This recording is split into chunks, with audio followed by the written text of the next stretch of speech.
खैरपुर मीरस में होने वाले इलेक्शन के लिए मुख्तलिफ सियासी पार्टियों ने अपने अपने हलके में अवामी मैदान सजा दिए हैं। दूसरी तरफ गांव फतेहपुर के मकीनों ने बुनियादी सहूलियात ना होने पर सख्त एहतजाज किया है।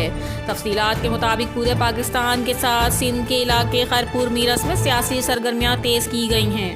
दूसरी तरफ खैरपुर के मुख्तलिफ इलाकों से अवाम ने बुनियादी सहूलियात ना मिलने पर सख्त एहतजाज किया है।